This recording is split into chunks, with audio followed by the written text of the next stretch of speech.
Hello YouTube, this is Morgan, Airspeed Prime here with my next Airspeed Reads Naruto video. This one's going to be for volume 64 of the manga, which is called Ten Tails. Really nice cover on this one with, of course, the Ten Tails, Naruto, Hinata, and Neji, of course, here. So a kind of somewhat Hyuga focused volume when we get into it. But I really do like the cover of Naruto and Hinata holding hands, in that it is a notable moment for their relationship, albeit with a very severe lack of addressing, I suppose, Hinata's last big moment in the series, which we'll get to. But anyway, we cover... How many chapters do we cover here? 10 more chapters, 608 to 617. Kakashi's resolve, the end, 10 tails, the arrival, the allied shinobi forces jutsu, the brains, because of you, the ties that bind, those who dance in the shadows, and those who dance in the shadows part 2. So,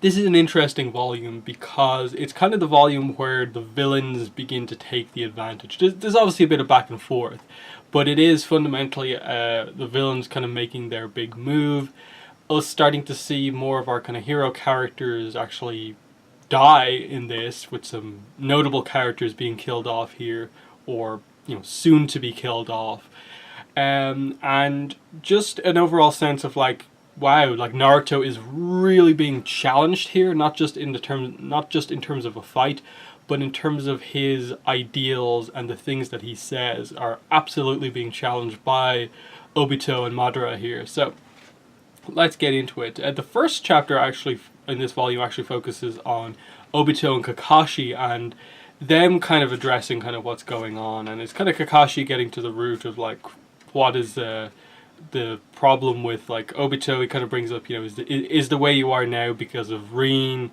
and Kakashi just says to him, but you're a Konoha hero, you don't have to become garbage too. And again, Obito talks about, this is reality, and he says, all shinobi who survive in this world become garbage. We're good examples, Kakashi. So he even has a kind of low opinion of himself, and that further adds to his want to create a new world where Rin is alive, and no one is garbage, no one loses, in a way. And it all leads to basically like Kakashi being kind of being so challenged by Obito that like he's struggling to fight back, and it takes Naruto kind of really coming in with the statement, I'll never let my comrades die. And the whole history of what this line, basically this line, I'll never let my comrades die, is what this entire volume is about. And the true meaning behind it, and like what it truly means to, I suppose, never let someone die. And where it obviously comes from is, initially, as far as we are aware, we're told that this is something that Kakashi believes very, very clearly. It's all about teamwork, that he will never let his comrades die, his teammates. He will never let anything bad happen to them. We then find out that Kakashi cares so much about teamwork because of Obito, in a way. So this line is very much informed by Obito, who also will never let his comrades die. Then Kakashi now being passed on to Naruto. And then, obviously, Naruto... Characters like Naruto, Obito, and Nagato all representing, this kind of archetype of character who's hopeful and can get people behind them. The people who had the potential to be, the child of prophecy. And we see Naruto kind of really bring this to the forefront about, basically inspiring people behind him and those words. And it does inspire Kakashi back, in that like what he can do right now is protect Naruto, who obviously can protect the future going forward. And there's some really kind of cool moments as the kind of fights begin. You get Kakashi fighting back against Obito, and now that they're aware of how his power works and the fact that it's linked to Kakashi's power, you have moments like Kakashi being pulled into the space-time dimension, and it looking like he's been taken out of the physical world for good because he's so low on energy. But like Kurama, like at some point during this volume, like gives Kakashi power, and he's allowed to go in there, and they eventually get some pretty solid hits in on Obito as we go through. And the idea here is that Kurama is kind of demonstrating this ability to give other people chakra, which we've seen a little bit before, and again he's doing it here. And this is when we see the start of the Ten Tails, with them all kind of noting the world is over, the Ten Tails is here. Really, really cool piece of art there to kind of show the Ten Tails for one of the first times. And getting across how big of a threat it is. Here's another kind of almost double page spread showing the Ten Tails. Really, really, really cool. Monstrous design, but getting across that it is, how powerful it is. And just the idea that this thing basically is powered by nature energy. It's nature energy itself. So when Naruto goes into Sage mode, he sees this crazy swirling energy around it, and it's really, really impressive. But the next kind of, I suppose, key moment would be that we get to this point where Kurama and Yuki, the 8 and 9 Tails, have both kind of temporarily ran out of chakra. So it's this kind of moment of like, they could be defeated here because in a way Naruto and Killer Bee with their insane power is all that's keeping this kind of group in the fight, because obviously Guy has already used I think up to like the 7th gate. Kakashi's used Kamui a bunch of times and he's kind of out of action. And this is when everyone else arrives. We get this kind of huge kind of montage of like initially Naruto's friends arriving. We see like Rock Lee, Shino, Kiba, you know, with Akamaru, Hinata, Ino, like basically Sakura, everyone arriving. And then we get to the point where like, you know, the first company has arrived, second company, third company, medical unit, sensory unit, to the point where everyone has arrived. And it's this idea of like Naruto kind of saying here that it looks like we were in despair because we ran out of chakra. But here's the ultimate jutsu of the Allied Shinobi Forces. The Allied Shinobi Forces jutsu of just like everyone here united against the same cause. And it's this moment that's really meant to represent like you hate reality and what it has done. But look at kind of what I've been able to accomplish. Look at what we all have been able to accomplish. Getting all of the nations together, working together in this war. And that, in a way, is the most powerful jutsu. And, you know, Madara notes it's a stretch, isn't it? And they still note that, you know, it's the battle of wills between hero and villains here, you know. You know, the world ain't ending, will end, and that is kind of, you know, I think it's a very symbolic kind of panel there of just like these two people who initially had the same ideals, and then one who still has hope, one who has lost hope, and you know, the power of that type of character. And then we get the demonstration basically of all of this amount of shinobi being together as they tackle the Ten Tails, and that like we get the Cloud Ninjas using, you know, lightning style, laser storm circus to blind it. We get, you know, crazy like bunch of wind style users from the Sand Village, you know, jumping into action. Who else? The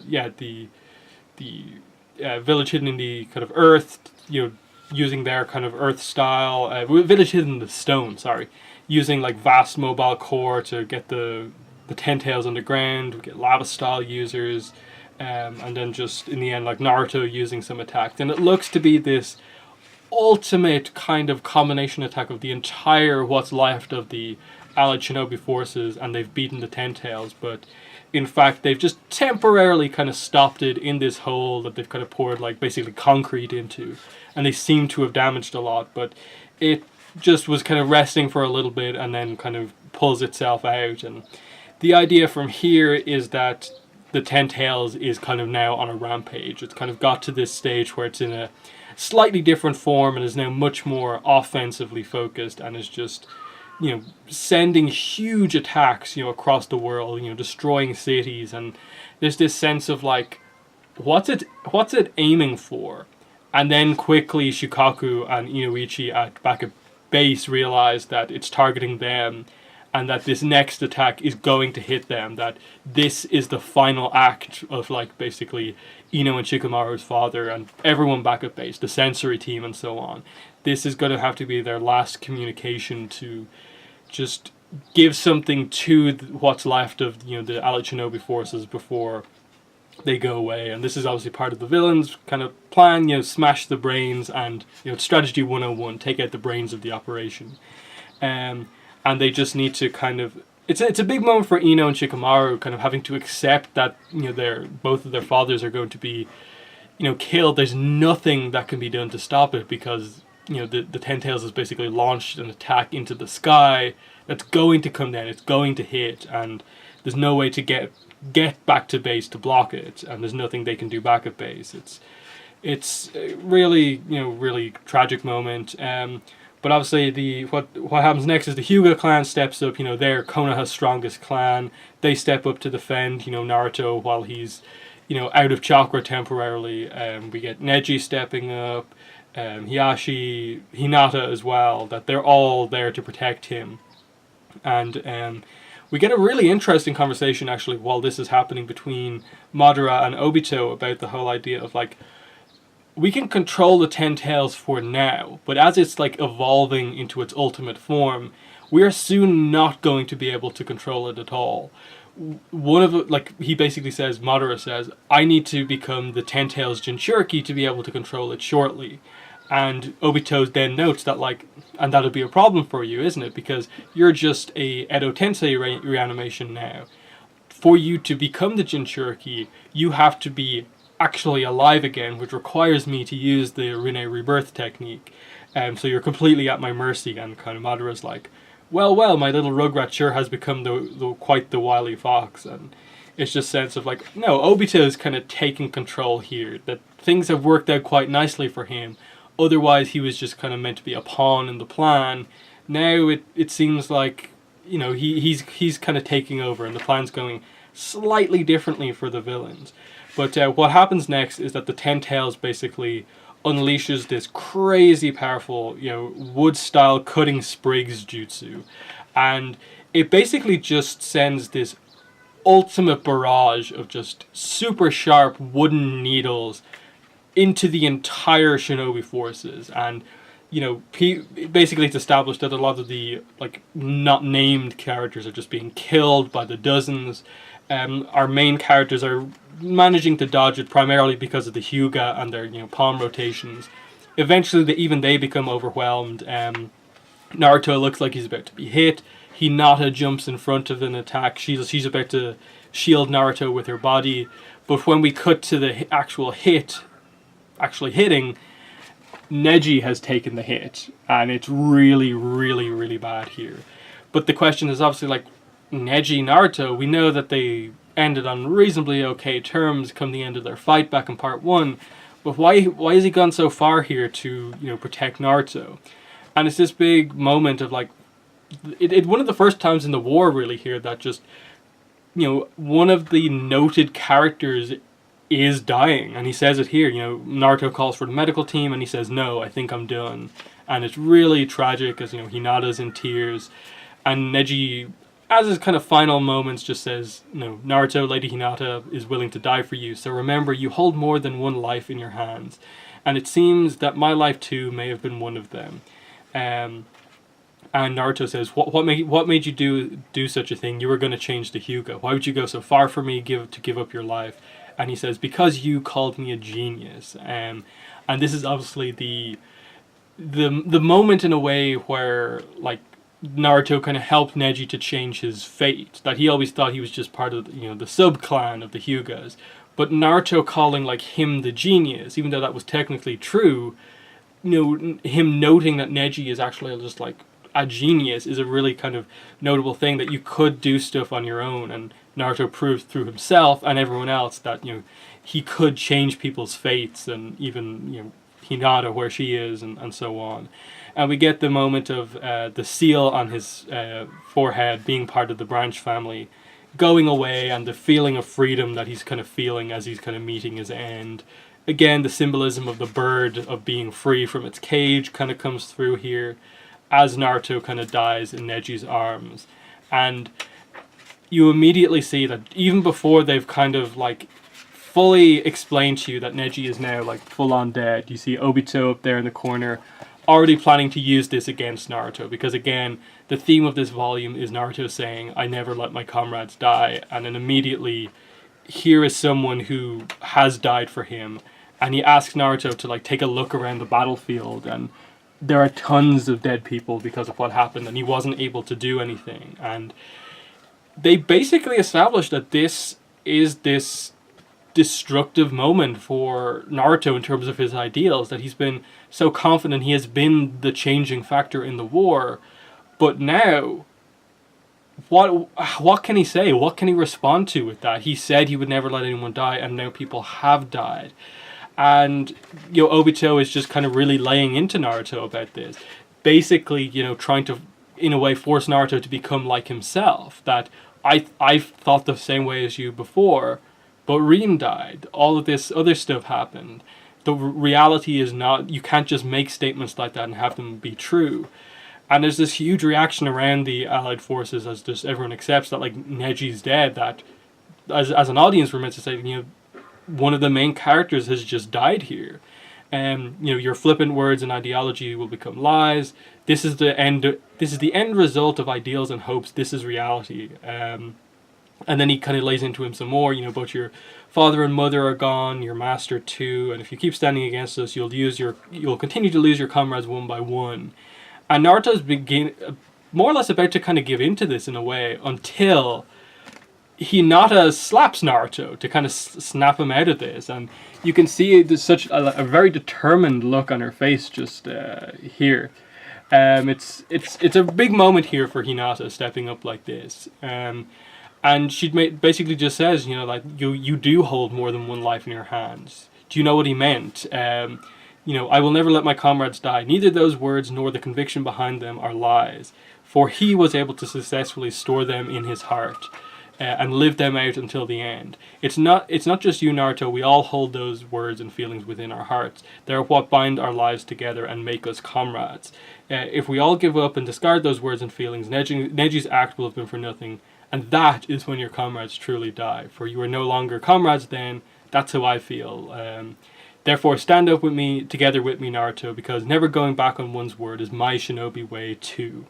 And this is the changing moment for him as he kind of realizes what Neji said to him as he died, that she was willing to protect you because of what you mean to everyone else. That they are, like, if someone dying for you is kind of them never letting their comrades die. That, like, it's everyone feeling the exact same way in this situation. And so, like, it may seem like Naruto's the only one with this ideal, but it's everyone in the army, and when that happens, of course people are going to die, but they never truly die if you never give up this ideal, if you never give up fighting for your comrades. That's the idea here, that if Naruto had given up and just lost to despair here and was a complete non-factor in the rest of the war, then that's when like all of his comrades truly would have died, not just in the sense that they were killed, but that he in not acting had basically given up, the ideal in the first place. So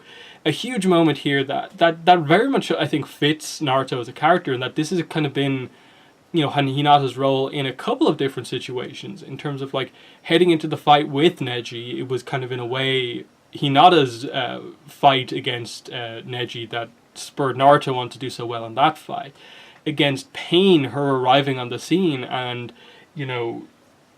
standing up, being so brave in that situation allowed him to, admittedly he went into a kind of rage there, but it allowed the kind of fight to continue in a way, and again showed the kind of connection between those two. And then Kurama speaks up. Clearly he's gotten some of his chakra back. Don't forget about me. I'm also here. And Kurama notes that your pa and ma did the same thing as Neji just did right after you were born. They sealed their arch enemy me inside you and left the future to you. Your life was already linked by two others the day you were born, and it's just this continued idea that carry the people who died like for you on with you, and you will never let them die.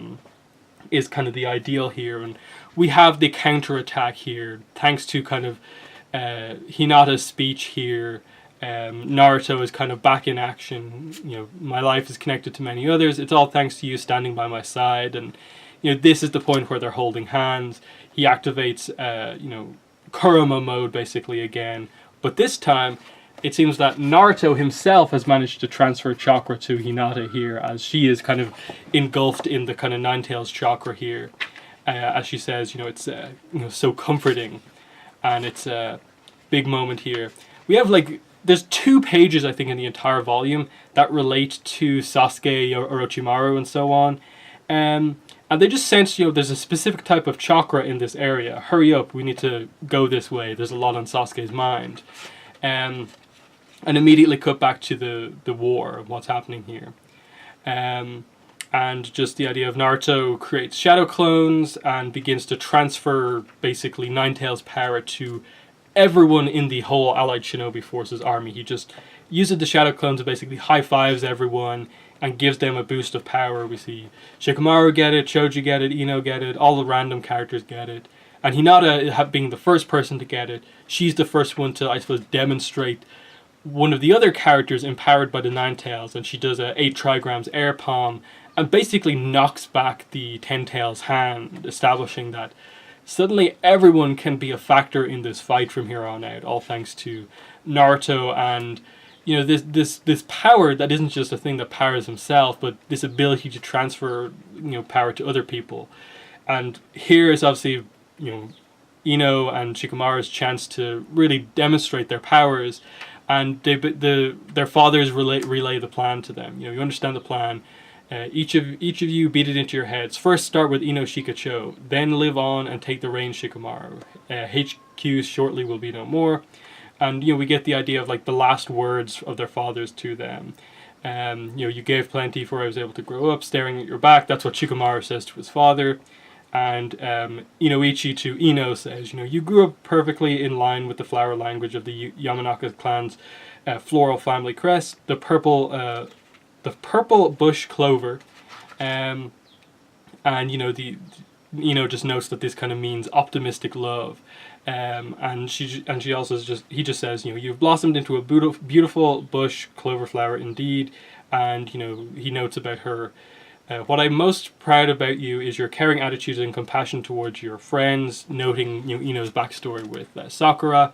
And then you get a quick joke here of just like, Shikamaru, tell your ma this for me, Shikamaru. And then he's like, wait, before that, throw out that thing in the wooden box on the left-hand shelf of my closet without your ma finding out.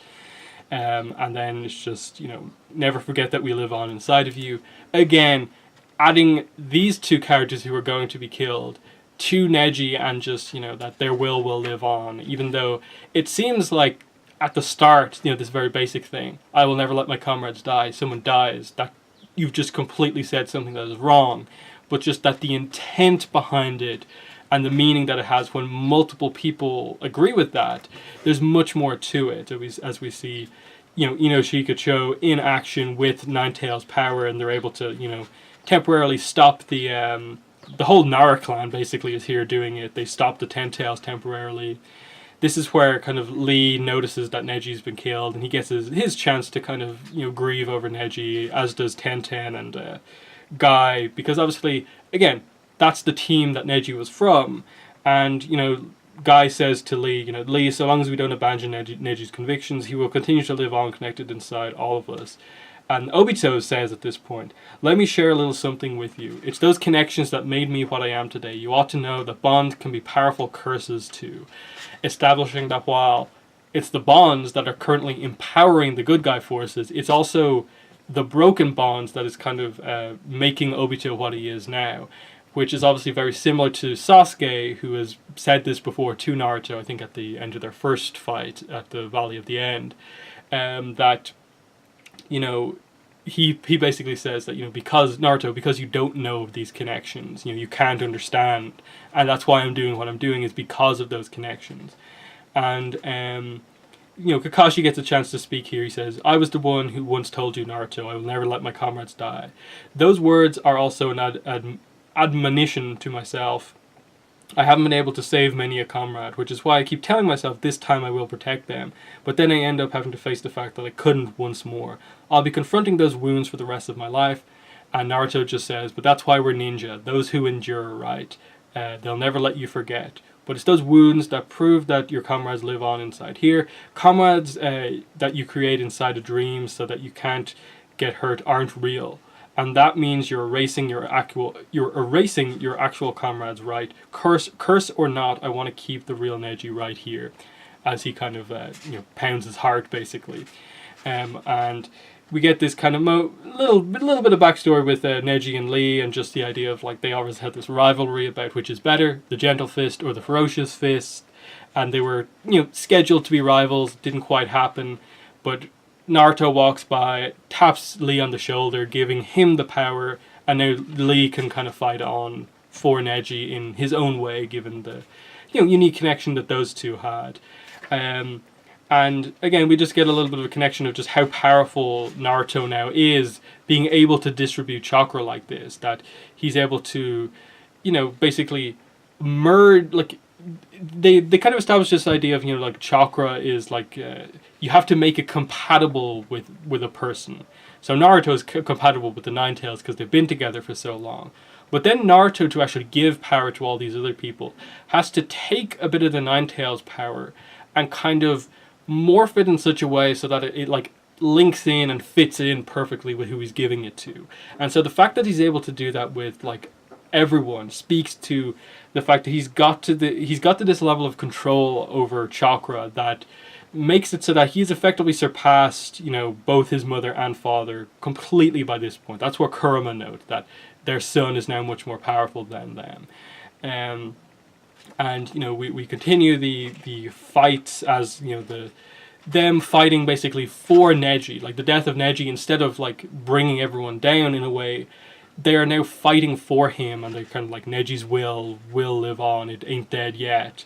And we just end with it seeming like the end of Madara and Obito, but clearly it's not going to be.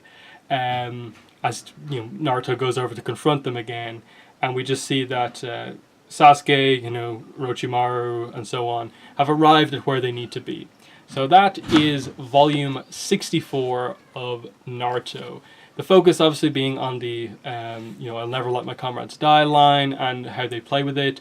And I think it's really good. Again, it speaks to the focus. When he's allowed to focus basically the comrades kind of volume, he gets it right. The scene with Hinata is so well done and very kind of fitting in terms of the death of Neji making Naruto doubt everything, but then Hinata and what Neji said kind of spurring him back on, and him giving power to the rest of the shinobis to fight onwards. It was really, really well done.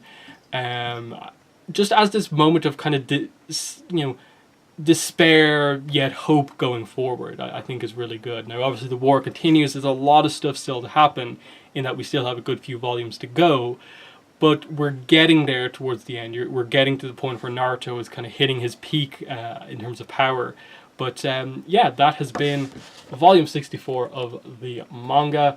I'm going to try at least probably by the end of this week to at least get 65 and 66 out, so we only have a couple more to go before we finish up the read through. But that's been a video. Thanks for watching, and bye.